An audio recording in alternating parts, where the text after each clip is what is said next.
আল্লাহ রাসূল সাল্লাল্লাহু আলাইহি ওয়াসাল্লাম বলেন, যে ব্যক্তি ছয়টা জিনিসের জামিনদার হবে, আল্লাহ রাসূল সাল্লাল্লাহু আলাইহি ওয়াসাল্লাম হাদিস শরীফের মধ্যে বলেছেন, হাদিসটি হচ্ছে তাবারানীর মধ্যে। আল্লাহ রাসূল বলেন, যে ব্যক্তি ছয়টা জিনিসের জামিনদার আমি নবীর কাছে দিলে, আমি নবী তার জন্য জান্নাতের জামিনদার হয়ে যাব বলে সুবহানাল্লাহ। যে ব্যক্তি জান্নাতের জামিনদার রাসূল ওই ব্যক্তির উপর হবে যে ব্যক্তি দুনিয়াতে ছয়টা জিনিসের জামিনদার হবে।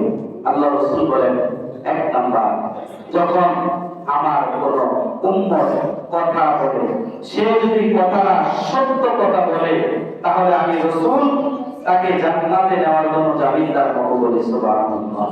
দুই নাম্বার, আল্লাহ রাসূল বলেন, যখন তার কোন ব্যক্তি কিছু টাকা আমানত দেয়, কিছু কথা আমানত দেয়, কিছু সম্পদ আমানত দেয়, কিছু জিনিস আমানত দেয়, ওই আমার উম্মত যদি আমানতের খেয়ানত না করে, আমানতটা ঠিক মতন পালন করে, আমানতটা যখন তাকে দেওয়ার জন্য বলবে, সাথে সাথে আমানত ফিরিয়ে দিতে পারবে, ওই ব্যক্তিকে আমি রাসূল সুপারিশ করে জান্নাতে নিয়ে যাব বলে সুবহানাল্লাহ।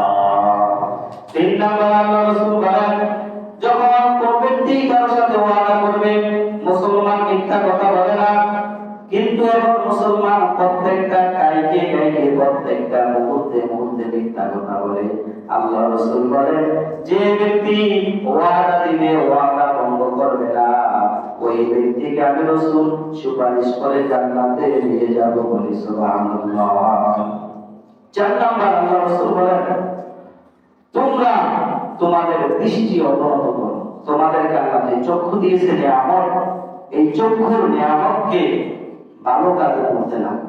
এটা গুনাহের কাজ থেকে যদি তুমি বাঁচিয়ে রাখতে পারো, আমি নবী তোমাকে নিজ হাতে ধরে সুপারিশ করে জান্নাতে নিয়ে যাব বলে সুবহানাল্লাহ। পাঁচ নাম্বার, আল্লাহ রাসূল বলেন, তোমাদের হাত, যে হাত আল্লাহ তাআলা নিয়ামত দিয়েছেন, এই হাতগুলি যদি তোমরা হারাম কাজ থেকে বাঁচিয়ে রাখো, সুদের কাজ থেকে, ঘুষের স্বাক্ষর থেকে, সুদের স্বাক্ষর থেকে, গুনাহের কাজ থেকে, হারাম কাজ থেকে যদি এই হাতগুলিকে তুমি বাঁচিয়ে রাখো, তাহলে আমি নবী তোমাকে জান্নাতে নিয়ে যাব বলে সুবহানাল্লাহ।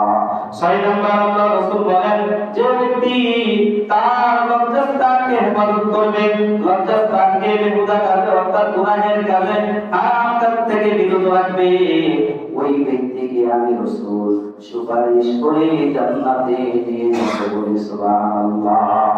তাহলে এই ছয়টা জিনিস যার মধ্যে থাকবে, সে একেবারে মূর্খ হোক, একেবারে মূর্খ হোক, তার মধ্যে যে এগুলো থাকে, সে আল্লাহর আমল থেকে দূরে যাবে না। ওই ব্যক্তির মধ্যে যদি ছয়টা আমল থাকে, তাহলে আল্লাহ পাক রব্বুল আলামিন আল্লাহ রাসূল বলতেছেন, আমি ওই ব্যক্তিকে সুপারিশ করে জান্নাতে নিয়ে যাব বলে সুবহানাল্লাহ। আল্লাহ পাক রব্বুল আলামিন আমাদের সকলকে দুনিয়ার জন্য না, আখিরাতের জন্য, আল্লাহকে, আল্লাহ রাসূলকে রাজি খুশি করার জন্য ইবাদত যেন করতে পারি। আর যে ছয়টা জিনিস ইবাদত করার জন্য বলছে, এই ছয়টা জিনিস যেন ইবাদত করে আমরা চলতে পারি, আল্লাহ পাক সেই তৌফিক দেন। সকল বলে আমিন। আমার তাওফিক ইল্লা বিল্লাহ। আসসালামু আলাইকুম ওয়া রাহমাতুল্লাহি ওয়া বারাকাতুহু।